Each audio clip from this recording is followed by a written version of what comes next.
5. Son las 10:33. Bueno, señores, está con nosotros Flor Batista Polo y ella nos va a presentar cuáles fueron los hallazgos más importantes de este observatorio de Funglo de feminicidios en la República Dominicana durante el 2018 y el primer semestre del 2019.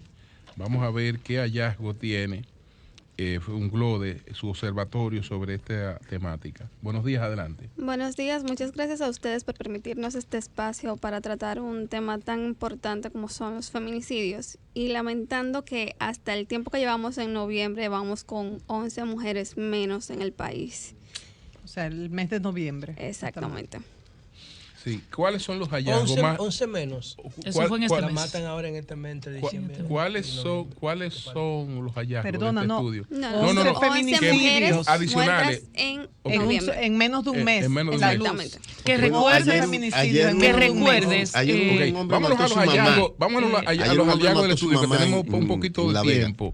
¿Y cuáles son los hallazgos más importantes? A modo general, nosotros pudimos evidenciar que durante el año 2018 se presentaron 96 feminicidios, son 8 feminicidios menos que en el año 2017, o sea que sí hubo evidentemente una reducción en la cantidad de feminicidios. De estos podemos indicar que el mayor grupo poblacional, o el grupo poblacional que mayor cantidad de mujeres tuvo fueron aquellas que se encontraban entre 15 y 45 años, es decir, continúan siendo mujeres jóvenes y en edad reproductiva. Estas mujeres tenían en promedio hijos de 4 a 6 hijos, todos menores de Qué edad. barbaridad. Y el grupo poblacional, el grupo etario de victimarios también se encontraba en el mismo rango etario. ¿Qué edades tenían? Se encontraban Igual. entre los 15 y los 45 años Gente de edad. joven. Es bastante interesante porque en años anteriores, regularmente, los hombres eran mucho mayores a las mujeres que fueron asesinadas durante ese periodo, con una diferencia de edad promedio de 11 a 12 años.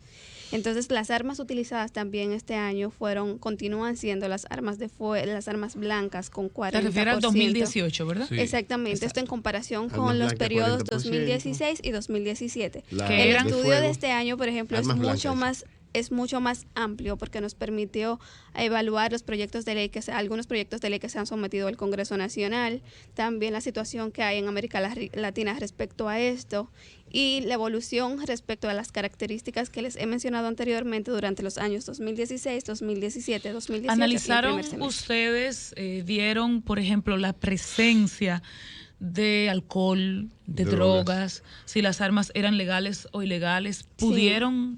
Esas son de las características que nosotros hemos podido recolectar y analizar específicamente en este tipo de estudios.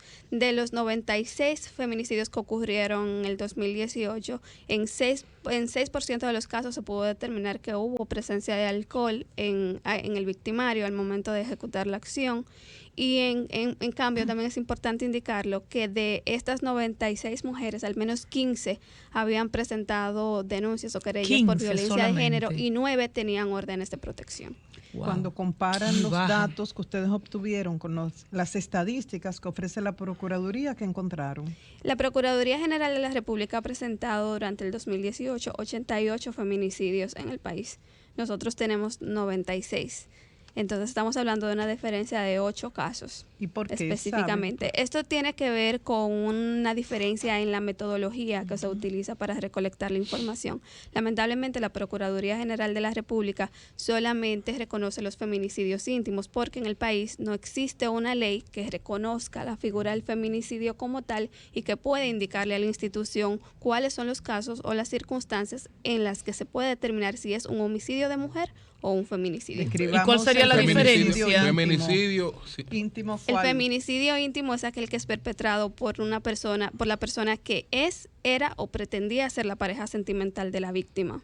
Las Y dos el mujeres otro, que y cuando mataron- la visión de ustedes ya del feminicidio en Esta general. en sí no es una... Nosotros hemos adaptado la teoría de Diana Russell y Jill Radford, que fueron las primeras que comenzaron a hablar sobre feminicidios en el mundo. A pesar de esto, ya el término había comenzado a ser tratado en el 1801. Entonces, la categoría que nosotros tenemos viene directamente de este tipo de teorías que establece una cantidad inmensa y nosotras apenas estamos conteniendo 5 de las que hay. Hay una comparación que sería interesante. La cantidad de feminicidios comparada con los feminicidios que a su vez fueron acompañados de suicidio. ¿Tienen esta parte? De hecho es uno de los aspectos que hemos tomado más en consideración, porque en el mundo las investigaciones solamente se han centrado en las víctimas de los feminicidios y no qué sucede con los victimarios una vez se ejecuta esta acción. Entonces, precisamente uno de los capítulos se denomina Acciones de los feminicidas una vez cometido el hecho.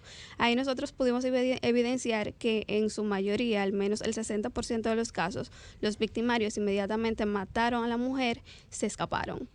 Algunos fueron apresados varios días después, otros unos meses luego, y algunos en su mayoría continúan prófugos. Sin embargo, la segunda acción, que es la más común dentro de los feminicidios, es la de los feminicidas suicidas.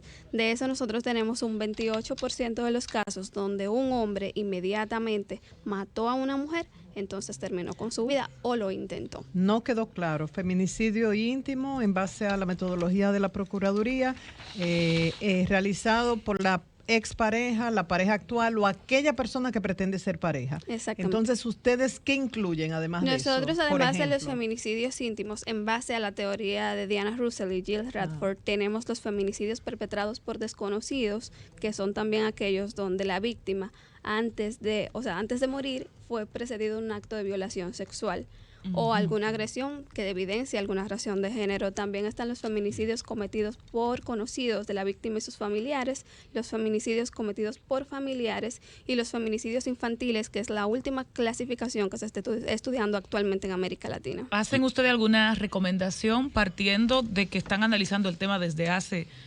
años? ¿Hay algunas? Sí, de hecho nosotros hemos incluido un conjunto de acciones que podrían ayudar específicamente a mejorar las políticas públicas que se han establecido en el país, y empezando por la necesidad de que se creen políticas públicas integrales donde participen todos los órganos del Estado, los medios de comunicación y la sociedad civil. José, todos. Yo digo, uno de los fundamentos con un carácter casi absoluto de mi investigación es que antes de 1990 no había feminicidio en términos cuantitativos. No podía haberlo, porque la mujer antes de 1990 tenía un rol doméstico. Exacto. ¿Ustedes confirman eso? De hecho, nosotros hemos estado tratando de verificar las cifras de feminicidios en República Dominicana y de violencia de género. No tenía un rol doméstico anterior general. al 1990. No hay. Ella dice que no hay, que pero no hay o no estaba. En Estados Unidos, después de la Segunda Guerra Mundial. Es un buen punto de partida para saber ¿por qué los feminicidios se no habían médicas trabajando, no habían maestras trabajando fuera del hogar? Al parecer estas estadísticas no habían obreras. No se hacían públicas. Pero vamos a oírla. Muchas gracias. Pero vamos a oírla. No me quedó claro lo que dijo la invitada. ¿Qué fue lo que usted dijo? ¿Hay o no hay? Hasta el momento. ¿Es un tema de ley? Desde mi punto de vista, lo que sucede con esto es que estas cifras no se hacían públicas. Pero no estaba visibilizado el problema, pero incluso existía. en Estados Unidos, el retorno de las tropas después de la Segunda Guerra Mundial encontró a la mujer en la fábrica generando producción y eso trajo como consecuencia muchas agresiones. Gracias a Fiol. Y este estudio es científico. Déjala que termine esa idea. La gente que quiera ver este estudio completo, ¿qué hace? Pueden acceder a él a través de nuestra página web, que es www.opd.org. Es totalmente gratis, pueden descargarlo. Cambio fuera.